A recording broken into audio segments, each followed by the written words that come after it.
গত জুন মাসে যে মোবাইল বিষয়ে যদি কথা বলতে হয়, একটা উদাহরণ দিলে সহজ হবে। একটা চাকু যদি ডাক্তারের কাছে থাকে, এটা কি বিপদ না নিরাপদ? আর যদি ডাকাতের কাছে থাকে, বলেন তো কি হবে? এই শিশুদের কাছে যারা 16 বছরের নিচে, আন্ডার 16, এটা শিক্ষা বিজ্ঞানীদের অভিমত, এইটা ডাকাতের মতো ব্যবহার হবে মোবাইল। আপনারা কি চান আপনার সন্তান নিজে আত্মহত্যা করুক? বলেন। এই মোবাইলের ব্যাপারে আমার জিরো টলারেন্স। আমি গত বছর অনেক অভিভাবক আসছে, স্যার এবারের মতো মাফ করে দেন। সে তার সন্তানকে উৎসাহিত করল এই মাপ চেয়ে। যখন আপনারা মোবাইল হাতে দিলেন, একটা অস্ত্র হাতে দিলেন, এই অস্ত্র সে নিজেকে হত্যা করবে, এবং সেই হত্যাটা কেমন? জীবিত হত্যা। সে বেঁচে থাকবে, সমাজে প্রতিষ্ঠিত হবে না, সমাজে সম্মান পাবে না, সমাজে বড় হবে না। অতএব যার যেখানে প্রয়োজন সেখানে সেটা ব্যবহার করতে হবে। মোবাইল ইউনিভার্সিটিতে যাওয়ার আগে দিলে আমার সন্তানও নষ্ট হবে, আপনার সন্তানও নষ্ট হবে, এখানে কোনো সাথ নাই।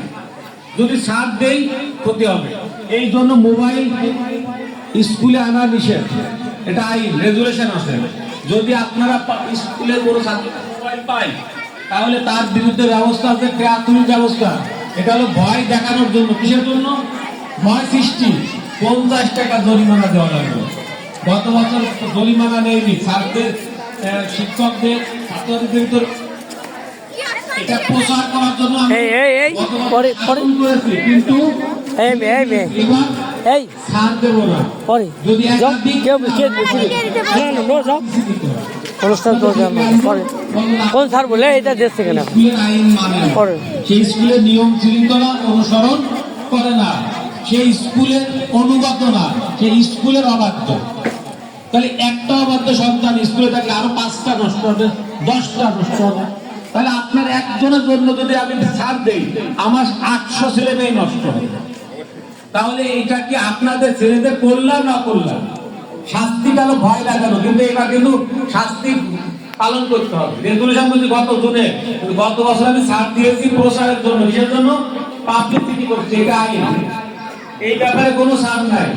যদি আপনারা দেন, এসে ক্ষমা চাইলে ক্ষমা হবে না, যেহেতু আপনাদেরকে মেসেজ দিয়ে দিচ্ছি। এটা আপনাকে মানতে হবে, স্কুলের রুল মানতে হবে। আপনার এমনি এমনি কোনদিন আদর, হ্যাঁ কথা আছে, শাসন করা তারই সাজে যে আদর করে, আদর করা তারই সাজে যে শাসন করে। আদরের পাশাপাশি যদি শাসন না থাকে, নষ্ট হয়ে যাবে।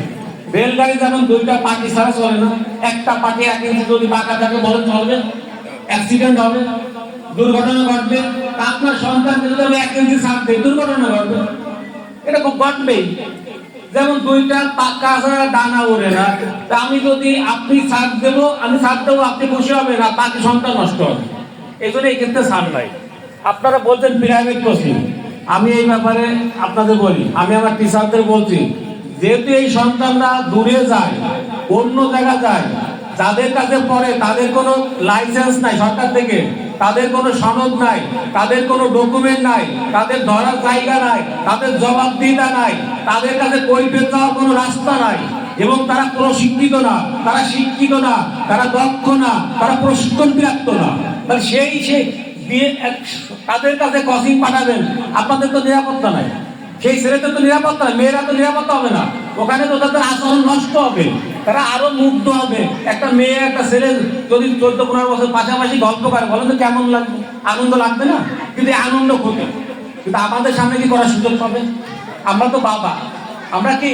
আমরা সেকেন্ড ফাদার, আপনারা ফার্স্ট ফাদার, ফার্স্ট মাদার, আমাদের শিক্ষিকারা ফার্স্ট মাদার, সেকেন্ড মাদার। তাহলে আমাদের জবাবদিহিতা আছে, আমাদের দরদ আছে, আমাদের ভালোবাসা আছে, আমাদের স্নেহ আছে, আমাদের আন্তরিকতা আছে। তাহলে এইটার ক্ষেত্রে আমি আমার টিচারদের বলে দিচ্ছি, আপনাদের এই বছর থেকে প্রাইভেট পড়াইতে হবে। তাহলে ওই ছেলে মেয়েরা বাড়ি থেকে খানা সহ স্কুলে ঢুকবে, আর আপনাদের সামনে সারাদিন থাকবে।